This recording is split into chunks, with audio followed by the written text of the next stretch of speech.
Hey guys, it's this guy again, and I am I am a tad bit upset again today about how confused people seem to be about homosexuality.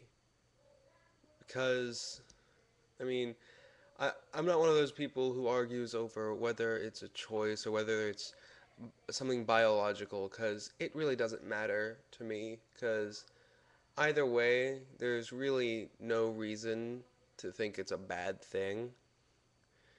Because if it's biological, then sure, that's pretty good support to not make it illegal. Just like you can't make it illegal to be black. You can't make it illegal for black people to get married. You can't make it illegal for a black man to own property because that's a genetic thing. They can't control that. It's just how they were born. And I guess it would be the same thing with homosexuality if it is genetic or biological, hormonal, whatever.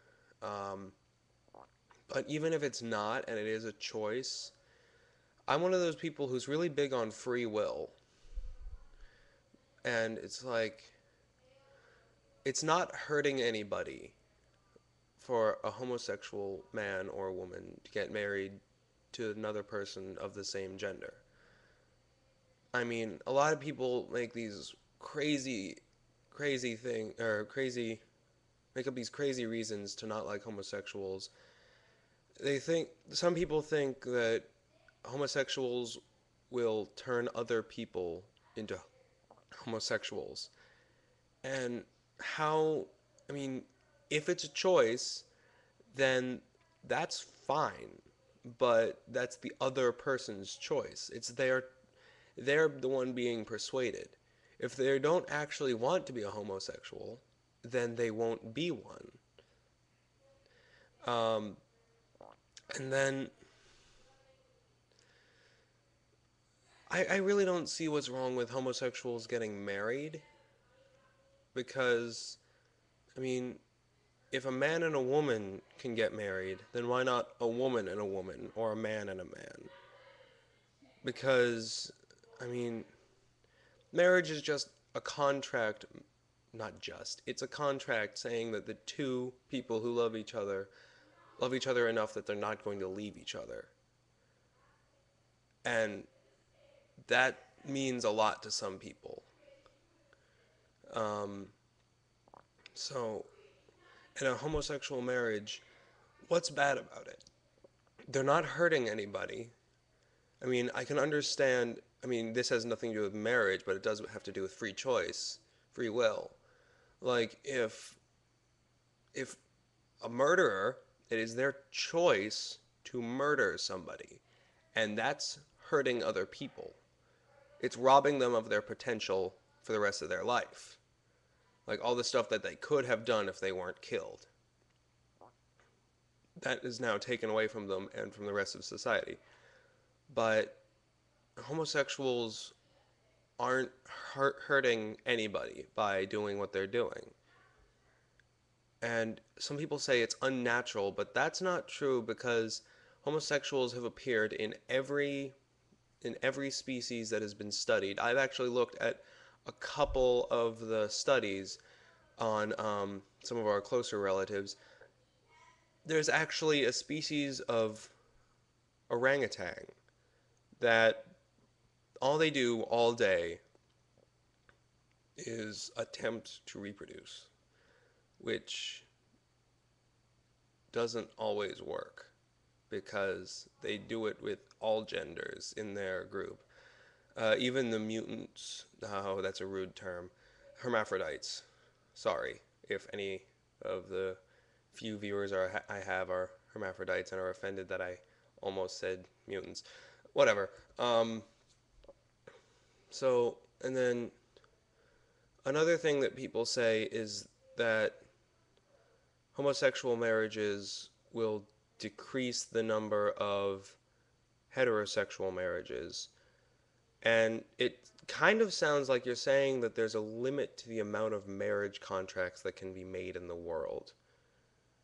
Which, when you think about it, even a little tiny bit, it can't be true because there are people out there who get married to 5 or 6 women, men that get married 5 or 6 times without divorcing once. I mean, the wives are okay with this too. And if there were a limited supply of marriage contracts, that could not be a thing that happens. Like, there couldn't be polygamy. Legal. No, I mean, non adultery polygamy. I guess it's still adultery in a sense. Still. And let me see.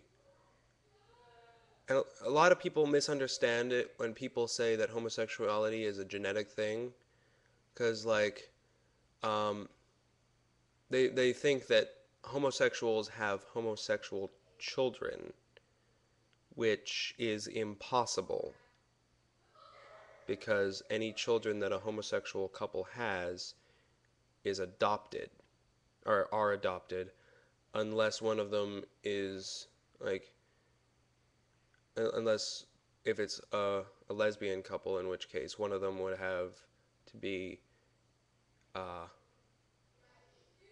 I can't remember the word. It's like inseminated or something. Um, but like most of the time, it's going to be an adopted child, in which case genetics doesn't take effect. What the genetics thing really means is like in the mother's womb, uh, the child could get different amounts of certain hormones and yeah, hormones. That's the word. Um, and like if a male fetus gets um, more estrogen than is normal, they have an increased chance of being gay. And if a female fetus gets more testosterone, they have an increased chance of being lesbian. So that makes sense to me because I understand the nature of biology, and a lot of people don't quite understand that. Um, and then also the thing about genetics also is like there are certain chromosomes, um, like if there are genes that are linked to a certain chromosome, and there are certain patterns in those genes with homosexual people. Like one that I've heard is like if it's about the length of your index and ring finger, but I can't remember uh, which one is supposed to be longer, or if they're supposed to be like equal length, and it indicates um, an increased likelihood of the person being homosexual. Also, speech patterns are on the same chromosome in human cells. And what was another one? Can't remember. Um, but there are a lot of linked genes to that. Also, um, still, if it's a choice, let people have that choice because it's not hurting anybody. I mean, if somebody makes a choice to steal, murder, whatever, that's different. But that's not the kind of choice that homosexuality is if it's a choice. So this probably hasn't changed anybody's opinion. It's probably just going to start a bunch of arguments if anybody watches it. But at least I got a chance to vent because I am a tad bit upset about people misunderstanding the nature of homosexuality.